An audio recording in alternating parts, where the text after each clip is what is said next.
존경하는 국민 여러분, 그리고 우원식 의장님을 비롯한 선배 동료원 여러분, 국민의힘 조배숙 의원입니다. 반대 토론에 앞서서 지난 29일 무안공항에서 발생한 여객기 사고 희생자분들의 명복을 빌고 유족들에게 위로의 말씀을 드립니다. 저도 어제 현장을 다녀왔습니다만 국회에서 사고를 수습하고 대책 마련을 위해서 최선을 다하겠다는 말씀드립니다.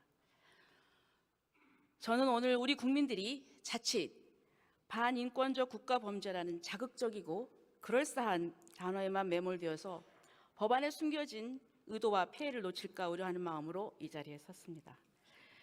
사법체계 파괴와 공무원 인권 탄압으로 귀결되는 반인권적 국가범죄의 시효 등에 관한 특례법안의 부당성에 대해서 말씀드리겠습니다.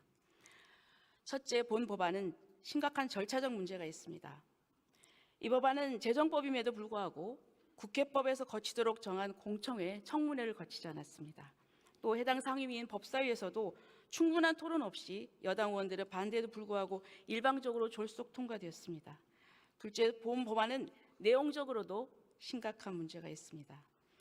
원래 이 법은 과거 군사정권 하에서 국가가 자행한 반인권 범죄의 피해자와 그 유족이 배상을 받을 수 있도록 하자는 취지로 반인권적 국가범죄 또는 이를 조작 은폐한 행위의 공소시효와 민사상 손해배상 청구권의 소멸시효를 영구 배제하는 것이 핵심입니다. 그렇다면 시효 배제의 대상을 과거 군사정권 시절 범죄에 한정하는 것도 방법일 것입니다. 그런데 이 법의 반인권적 국가범죄는 적용 대상 시점에 아무 제한이 없습니다. 문제입니다.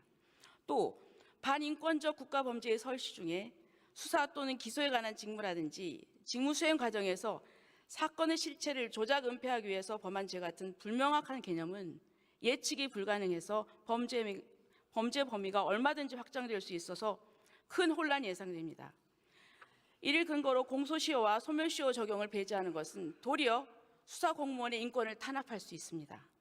특히 공무원의 직권남용 등이 반인권적 국가범죄 범위에 포함되어 있어서 피해자 또는 유죄가 확정된 범죄자들이 담당 수사관에게 보복성 고소, 고발을 남발할 수 있게 됩니다. 셋째, 이 법은 내용상의 문제와 부작용 때문에 헌재와 법원은 물론 법무부, 검찰, 경찰, 공수처뿐 아니라 대한변협, 한변도 한 목소리로 반대하고 있습니다. 넷째, 이 법의 부작용 피해가 심각합니다. 이 법은 일선에서 묵묵히 민생 범죄를 수사하는 경찰관, 수사관, 교도관들을 사지로 내모는 법입니다. 조폭, 강간범, 마약서범은 공소시효가 지나서 처벌받지 않고 활개치며 돌아다니고 되려 이들을 수사한 경찰과 수사관들은 공소시효를 없애서 죽을 때까지 보복성 고소 고발과 손해배상에 노출되는 상황을 만드는 것이 과연 여러분이 생각하는 인권이고 정의입니까? 범죄자가 훨씬 우위에 서게 되고 수사관의 직무 수행을 위축시키는데 정의가 맞습니까? 위헌적인 이 법안이 통과될 경우 민생 수사를 담당하는 16만 명의 현장 경찰, 검찰, 공수처, 특별사법경찰관은 물론 그들의 60만 가족들까지 평생 억울한 고소, 고발과 민사소송에 휘말리게 됩니다. 변호사 비용은 수사관들이 감당해야 되고 수사하면 집안이 거덜난다, 죽을 때까지 고소당하고 소송당한다 이렇게 할 텐데 누가 수사를 하려고 하겠습니까? 서로 수사를 하더라도 소극적, 면피성 수사로 이어져서 국가의 범죄 대응 역량이 약화되고 범죄로부터 사회를 보호하지 못해서 그 피해는 결국 국민에게 돌아갈 것입니다. 그럼에도 민주당은 도대체 왜 이 법을 발의한 것이고 또 당론으로까지 밀어붙이는 것입니까? 그토록 인권을 생각했다면 제2요구권 걱정이 없는 문재인 정권 180석 여당 시절에 왜 추진하지 않았습니까? 지난 12월 19일 이화영의 이재명 대표 방북비용 대납 사건이 징역 7년 8개월로 선고되자마자 일사천리로 이 법안을 진행시킨 저희가 도대체 무엇입니까? 이재명 대표를 수사한 수사기관에 대해서 보복을 예고하는 것입니까? 국가입법권을 당리당략으로 남용해서는 안 됩니다.